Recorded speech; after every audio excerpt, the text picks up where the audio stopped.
not give her light, and the stars shall fall from heaven, and the powers of the heavens shall be shaken. Datapwat karakarakang pagkatapos ng kapighatian sa mga araw na yaon, ay magdidilim ang araw, at ang buwan ay hindi magbibigay ng kanyang liwanag, at mga lalaglag ang mga bituin mula sa langit, at magsisipangatal ang mga kapangyarihan sa mga langit. Ayan. Yung kapighatian na yun, kaya yun hindi na mangyayari uli. Mangyayari ito at the end of days. At the end of days. Bakit? Immediately after. Karakarakang pagkatapos. Sa Bisaya, ang sabi dun sa Cebuano, O gilayon, sa human ang mga kagulanan ni adtong mga adlawa, ang adlaw magangit-ngit, og ang bulan dili magahatag sa iyang kahayag, og ang mga bituon mga tagak gikan sa langit, og ang mga kagamhanan sa mga langit mga uyog. Yan, masisira na universo nun. Pag nagkalaglaga na yung mga bituin sa langit, ano pa ang kasunod nun? Di ba yun distraction na ng universo? Ang sabi sa Biblia, karakarakang pagkatapos ng kapighatian sa araw na yaon. Ang araw magdidilim na, ang buwan di na magbibigay ng liwanag, malalaglag ang mga bituin mula sa langit. Yun na.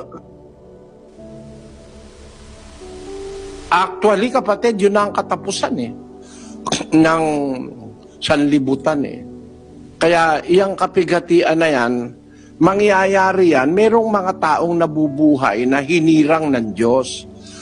Kasi alam mo, kung ating isusustain itong pag-aaral na ito, dapat makita mo yung nasa ano na kasi yan nasa prophecy na yan Kung ano-ano yung sunod-sunod na mangyayari. Kaya lang, hindi ko, Bible exposition ito, hindi naman ito Bible study. Mahabang masyado pag iisa-isahin ko sa iyo, Pero ang pinakikita ko sa iyo yung mga ultimate na pangyayari na pagdating ng malaking kapighatian, may mga taong sa Diyos doon, ang tawag mga hirang. Dahil sa kanila puputulin ng Diyos 'yon. Those days shall be shortened.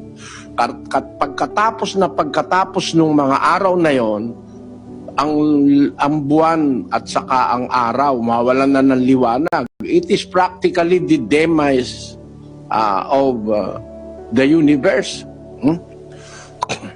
Kasi pati ang mga bituin malalaglag mula sa mga langit, mangangatal ang mga kapangyarihan sa langit. May mga kapangyarihan kasi sa langit Yung mga kapangyarihan ni Satanas, nandyan yan sa dakong kaitaasan Nasa mga langit yan Wala lang dun sa mataas na langit na kinaroroonan ng Diyos. Pero yung power of, ang tawag ng Biblia dyan, power of darkness, nandyan yan sa mga kapangyarihan sa mga langit. Sa 6:12 ng Efeso, ganito nakasulat, kapatid na Nael. Sapagkat ang ating pakikibaka ay hindi laban sa laman at dugo, kundi laban sa mga pamunuan, laban sa mga kapangyarihan, laban sa mga namamahala ng kadilimang ito sa sanglibutan, laban sa mga ukol sa espiritu ng kasamaan sa mga dakong kaitaasan. Yan, mga espiritu ng kasamaan sa mga dakong kaitaasan. Ang pagkakatranslate sa English, hindi diniretso. Sa English, sa Tagalog, hindi diniretso Sabi sa English, against the spiritual host of wickedness in the heavenly places. Meron diyang mga host of wickedness sa heavenly places, sa kataasan, diyan sa mga langit. Kayon, pagka dumating na tapos na yung malaking kapighatian, ang buwan ay hindi na magbibigay ng liwanag, ang araw didilim na, ang mga bituin malalaglag na mula sa langit, mangangatal ang mga kapangyarihan sa mga langit. Ang kahulugan nun, yung mangangatal, manginginig, matatakot yung mga kapangyarihan sa langit. Yan nga yung kapangyarihan ng mga kalaban ng Diyos, mga sila Satanas at saka yung kanyang mga alyado. Kaya yan mangyayari yan doon sa pinakamagandang huli na, kumbaga, finale na ng existence ng universe, yung malaking kapighatian. Kaya lang, hindi naman yan napapag-ukulan ng pansin sa iba-ibang mga iglesia. Hula ko sa iglesyang kinaroroonan mo, baka hindi itinuturo ng ganyan yan eh. Kaya nga nagtatanong ang marami, ang mga Kristiyano ba noon ay makakaranas ba sila ng malaking kapighatian? Maaaring makita nila yon, yung mga hinirang sa araw na yon. Pero hindi sila masyadong maaapektuhan nun dahil nga sa kanila paiikliin yun eh. They will have a taste of it. Makikita nila, they will be witnesses to that.